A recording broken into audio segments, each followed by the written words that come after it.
we've just found out from sources that Lockie Stevens is going to be the head coach of the Scorchers and the Warriors from now on.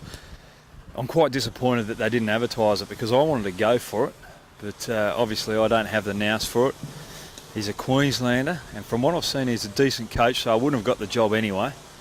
But we're about to terrorise him, okay? So, Scorchers fans, I'm going to nail him in this next interview. Let's see how it goes. I don't know, I'm just trying to figure out who you are. What's your name? I'm no one. No one? Sure? Yeah, very sure. No one? Are you sure you're no one? I'm certain. Now, this is no one. He's our new coach for the Perth Scorchers for the next year. Well done, mate. Thanks, and George. Also the Warriors squad as well. Congratulations. Thanks, George. Much appreciated. He's a Queenslander. He did play for the Bulls, but mind you, playing under him for the Perth Scorchers, I think he's a fantastic asset to the West Australian furniture, so cricket furniture. So how do you feel about the new appointment? Oh, I'm very excited, Brad. Very humbled. You know, it's the West Australian cricket community is obviously a very strong one, and very proud. So for them to have accepted me in this fashion, it's very humbling. Well, Mickey Arthur left halfway through.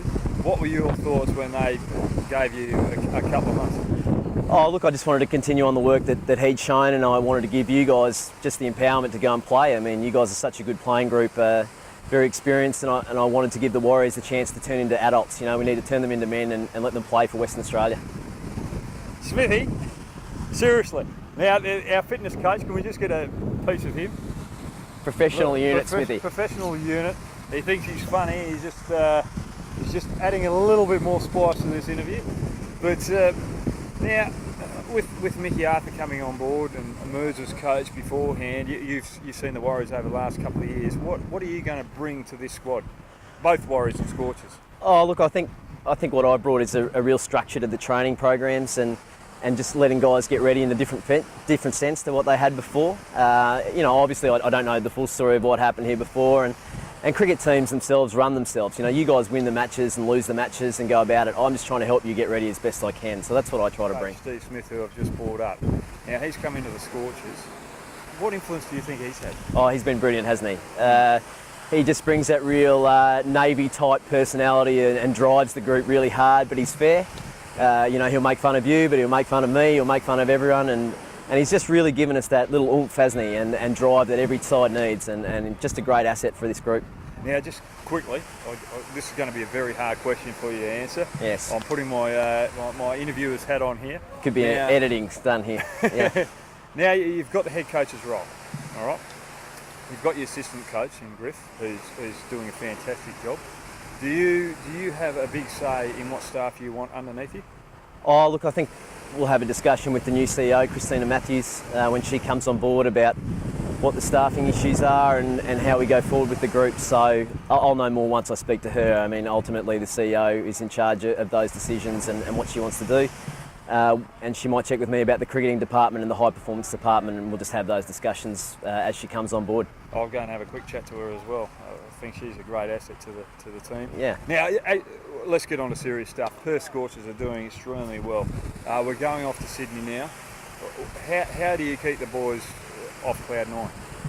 Well, it's hard, isn't it? We've had a terrific run of 5 games straight.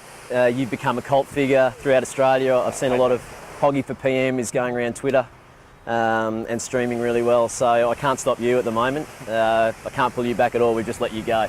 But the players are good enough and old enough to know that each game is a different contest, isn't it? You know, we come up against Brett Lee, Mitchell Starc, Brad Haddon, Shane Watson, and a whole host of really good players in 2 days' time. So, you know, if you don't go out there and get your skills right, we're going to get beaten badly. So we're just preparing as well as we can for that contest.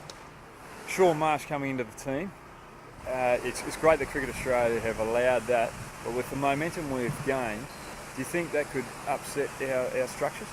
Well, I think, you know, we missed Herschel in the last game, didn't we? And we gave Ronk the opportunity up top. It didn't come off for Ronk on that occasion, which happens in the game.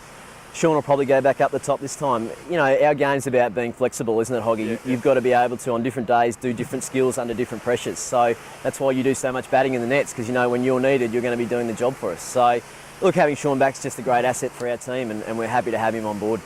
Thanks very much, Lockie. Now there's a new coach for the Perth Scorchers and the Warriors, and we're off to Sydney, as I said, with Marcus North, and we hopefully come back with a win. Hopefully come back, win our semi-final, and have 2 finals out home. One game at a time, Hoggy. One game at a time. But those Perth fans out there, that have been absolutely fantastic.